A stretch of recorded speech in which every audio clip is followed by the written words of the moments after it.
Hey guys, ETJ Writes here.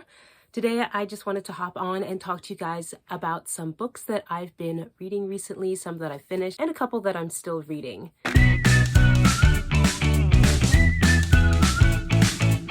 First up, we have Miss Britney's book. This was actually really interesting to read because I was actually part of the Free Britney movement for several years until she was actually freed. Her message at the end to the fans who felt that something was wrong and spoke up for her was really, really touching.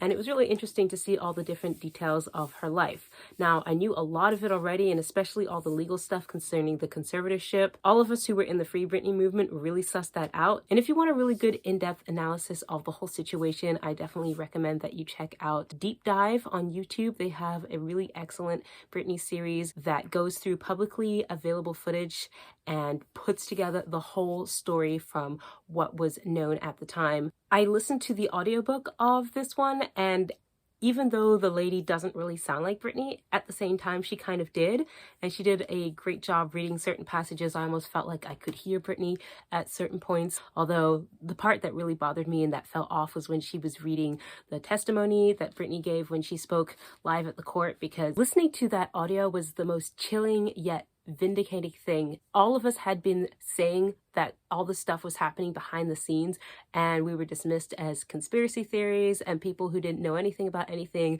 And then Miss Britney came out on audio and said, no, yeah, this has been happening. And it took a coordinated effort for the fans for this to happen, because the audio was not supposed to have been recorded or even really gotten out to the public, but because people were there and they had recording devices and they were able to share the message in real time, Britney's message got out before the courts could shut it down, and that was a really amazing thing. And therefore, since I heard it live and the memory of that audio is seared into my mind, when the narrator was reading it, it really just didn't sound like Britney to me, and that's why it fell off. Not because the narrator didn't do a good job, but because nothing can capture the intensity of how Britney sounded in that moment. I definitely ended the book with more questions. There are so many things that I found out as I dug really, really deep into the trenches of the Free Britney movement, things that just happened in real time and that we've kind of just filed away to quietly revisit later, but things that were never even mentioned that I would really like to know what happened. Of course, you know, we have to respect Miss Britney's privacy, and if there are things that she doesn't want to share, that's her prerogative. But hopefully one of these days, sometime soon, she will definitely get the justice that she deserves, and that these very terrible laws that have been set in place that are actually completely unconstitutional will be struck down someday.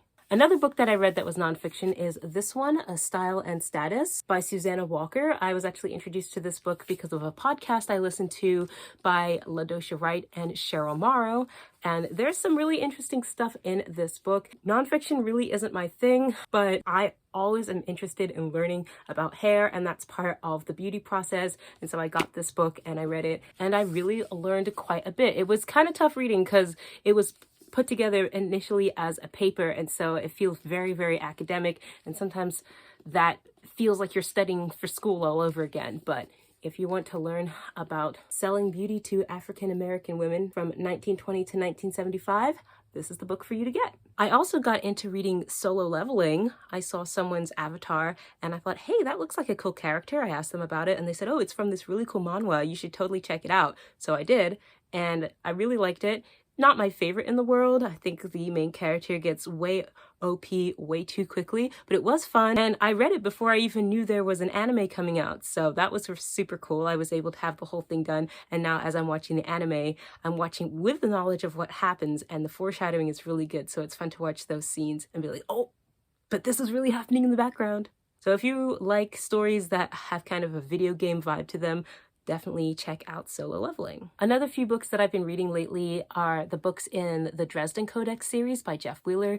Y'all should know by now that he is one of my favorite authors. I love his writing and I read most of his books. I was a little unsure how to feel about it when it first came out, this new series, because it is actually set in a contemporary time and I am used to reading the fantasy, but although I didn't really vibe with the first few chapters, once I really got into the story and fantasy elements were brought in, I was like, okay, this is my kind of jam. So I've really been enjoying it, and the next book comes out next month, and I'm super looking forward to the conclusion of this series. And the last book I want to talk about is this one.